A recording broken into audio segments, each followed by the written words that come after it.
When the defining moment comes, either you define the moment or the moment defines you. Either you define the moment, you decided that you're gonna not concern yourself with the naysayers, that you're not gonna concern yourself with what has happened or what hasn't happened, but you're gonna make the commitment to do what you've gotta do so that you can have a lifestyle that you've never experienced before. Or the moment defines you, and you decide to play it safe. And 20 years from now, you say to yourself, what if I would have taken a chance on myself? What if I would have stayed in the game? What if I would have kept making the phone calls? What if, and what if? The what if mentality is, this guy told me I was a 36th African-American Navy SEAL in Navy SEAL history, over 70 years. This guy told me there's only 35 African-Americans to ever be a Navy SEAL.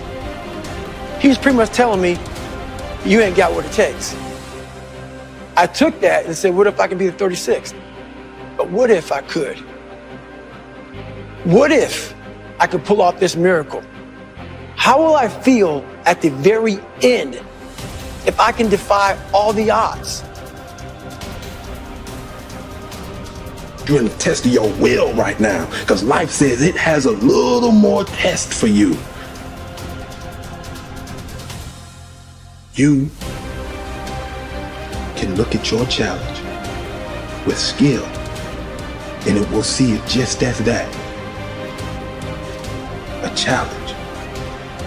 Or you can look at your challenge with will. Those exceptional people who are uncomfortable with the times and rise to the challenge because they refuse to allow the chaos around them to determine the conqueror within them. I've never met anybody who was terribly creative or gifted or strong in leadership who was also comfortable. You must be willing to extend yourself to the limit with no guarantee of success. Every day, you must ask yourself, did I do enough? Prove to yourself today, every day, that you can and will push harder than you wanted to, harder than you felt like pushing, past the point of fatigue and far beyond the point of comfort, to that outer edge, to the limits. And on those points, there will be no compromise. Not now, not ever.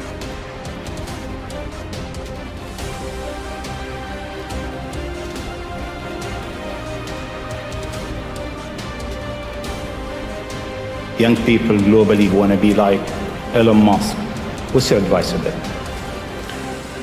I think that probably they shouldn't want to be. You? I think it sounds better than it is. Okay. Yeah, it's not as much fun being me as you'd think. I don't know. You don't think so? No. There's definitely, it could be worse for sure, but it's, I'm not sure I'm not sure I want to be me. Okay. But if, you know, I think advice, I mean, if you want to make progress in things, I think that the best analytical framework for understanding the future is physics. I'd recommend studying the thinking process around physics, like not the equations. I mean, the equations certainly they're helpful, but the way of thinking in physics is it's the best framework for understanding things that are counterintuitive. And you know, always taking the position that you are to some degree wrong, and your goal is to be less wrong over time. I think one of the biggest mistakes people generally make, and I'm guilty of it too, is wishful thinking. You know, like you want something to be true, even if it isn't true. And so you ignore the things that, you ignore the real truth because of what you want to be true. This is a very difficult trap to avoid. And like I said, certainly one that I find myself in having problems with. But if you just take that approach of you're always to some degree wrong and your goal is to be less wrong, and solicit critical feedback, particularly from friends. Like friends, particularly friends, if somebody loves you, they want the best for you. They don't want to tell you the bad things. So you have to ask them, and say, really, I really do want to know. and then they'll tell you. First say to yourself what you would be, and then do what you have to do. Assemble your life, action by action, and be satisfied if each one achieves its goal. No one can keep that from happening. Action by action. If your soul be habitually in practice, you will plead and teach, listen and learn, investigate and meditate. What more is necessary? Does what's happened keep you from acting with justice, generosity, self-control, sanity, prudence, honesty, humility, straightforwardness, and all other qualities that allow a person's nature to fulfill itself? So remember this principle when something threatens to cause you pain. The thing itself was no misfortune at all. To endure it and prevail is great good fortune.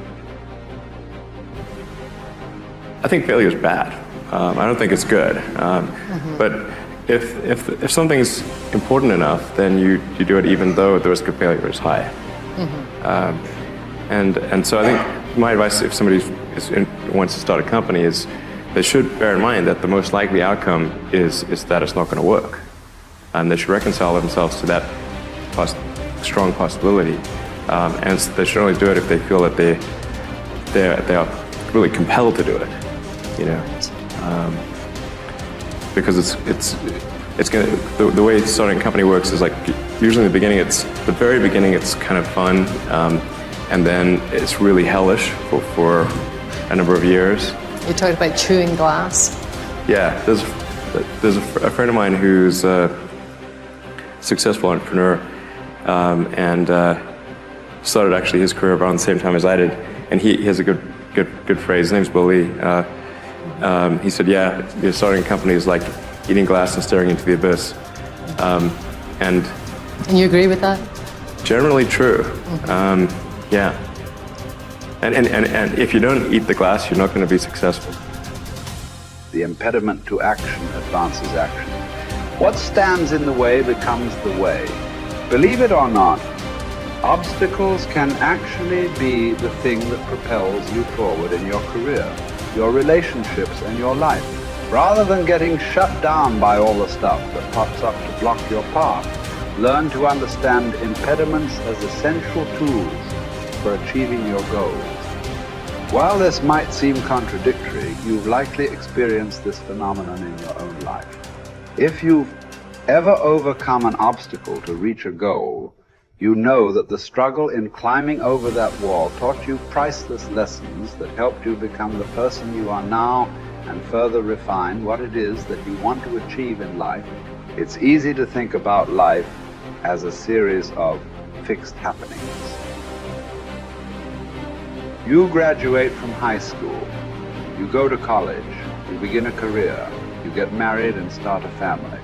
While there's nothing wrong with having a map of your future, it's important to understand that you're going to encounter things along the way that might just fundamentally change the direction you're heading in. As the simplest of examples, let's say, that you are taking a run on some nature trails near your house.